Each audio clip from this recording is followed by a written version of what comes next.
My name is Eric Nyongesa Wafula. As I mentioned on Friday, I'm the spokesman for the family of Wafula Wanyonyi Chebukati, the former IBC chair.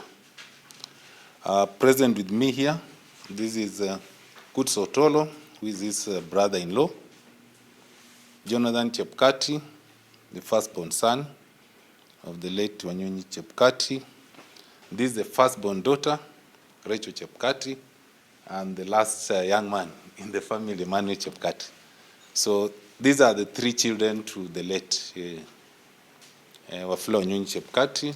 The Mary Chebukati, the wife, is engaged in other receiving visitors at home and other engagements. So we are here today purposely, one, to bring to your attention what may have ailed the former chairman of IBC, the conditions up to the time when he passed on, so that we allay any speculations about his health condition and what may have been going on in the past few years. We know there has been a lot of speculation in the press, and there are many times when the press will have required possibly to understand what was going on in his life. But since he left IBC, became a private citizen, he respected his space, and during all that period, whatever issues went on in his life were private to him, and he wanted them to be kept that way. And we as members of his friends and families, respected that. But now that it's passed on, I'm sure it will also be his wish that, and the wish of the family, that we no longer continue having these unnecessary speculations on what may have been going on in his life before he passed on. So one of the things that I want to bring out to you is that, yes, it's true, the late Wafula Wanyonyi Chebukati was unwell.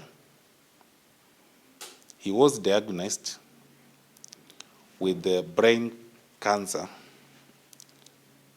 It's called glioblastoma, fourth level of cancer, in April 2023. Because of the stage in which the cancer was, the doctors recommended that he needed to undergo an immediate surgery. And the family, having explored many other options for that medical attention, he was taken to Germany. And he underwent an operation, which was very successful. The tumor was removed. And he was in Germany up to the month of July of 2023. He came back. And when he came back, many of you will remember that he resumed his public life. And if you remember, from July 2023 up to the end and a bit part of the early 2024, he addressed very many international forums on matters elections. And he was invited to various forums, having successfully conducted the Kenyan elections and having become a very respected authority within the matters elections. During that period, he also started writing his memoirs. He started doing research. He was back actively to his game of golf. I remember I had several rounds of golf with him at Current Country Club.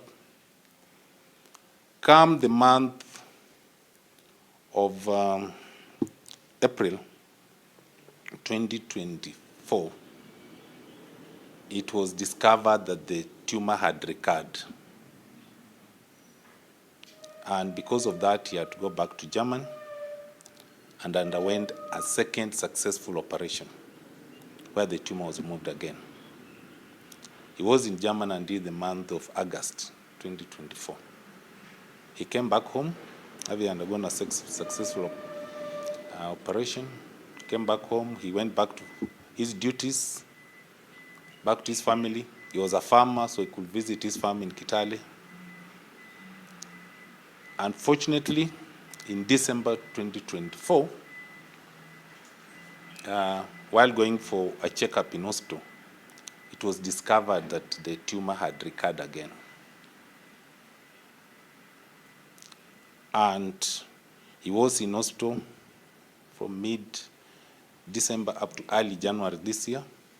When he was discharged, he came back home as the families considered whether to explore possibilities and as they consulted widely with the doctors and experts, whether it was necessary to undergo a third of operation or what other advice would be there in terms of managing that condition. So he went back to hospital on the 12th of February for bi-monthly routine checkup so that the doctors could assess the situation and advise him. When he went back to hospital on the 12th of February, the doctors were of the view that he needed to be admitted. He had some problems with his chest. So he was admitted on 12th. He was in hospital. On the 15th of February, he was taken to the ICU.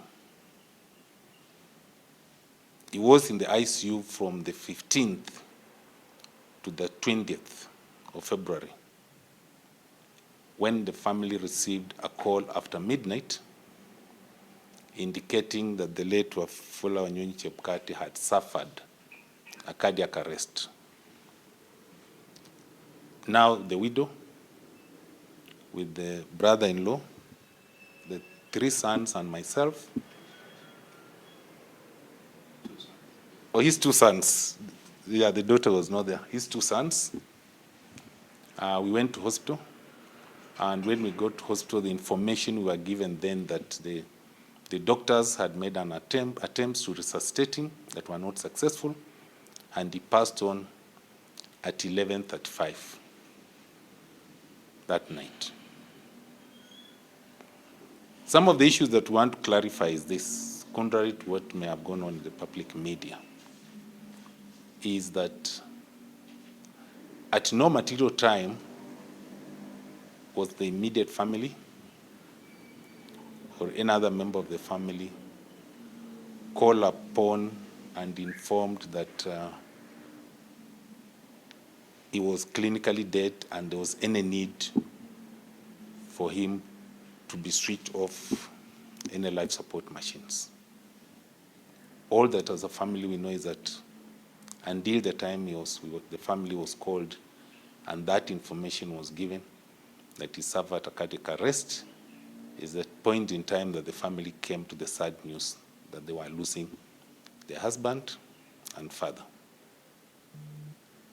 So that's the information we want to make very clear, that there shouldn't be much speculation. He worked and successfully completed his tenure at IBC.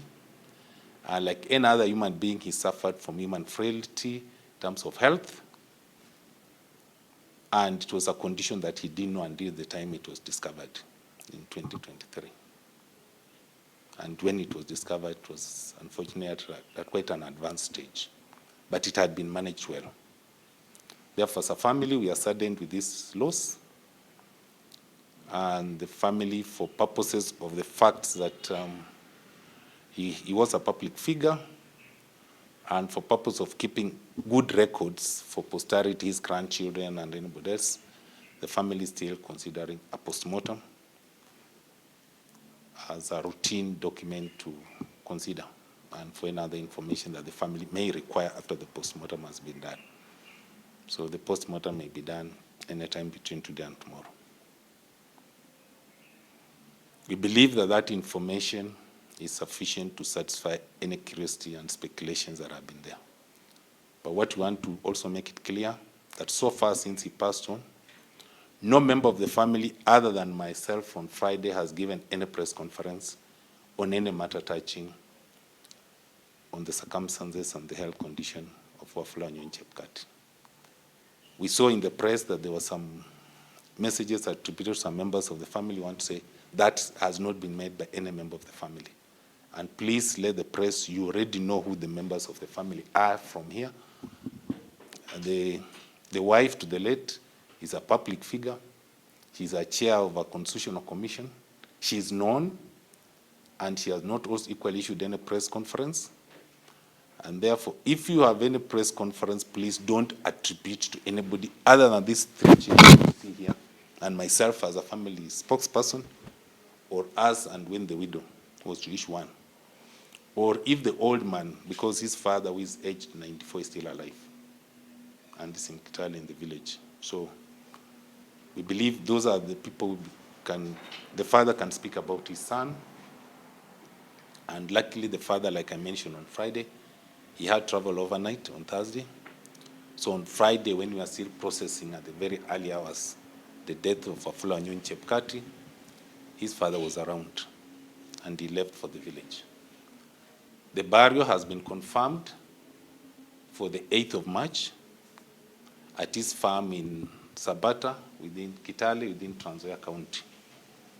We are hoping that we should be able to have a requiem mass for him at the Church of God on Thursday at about 10 a.m. The final details of the requiem mass will be shared in the press, hopefully when we do an advert in the press on Wednesday.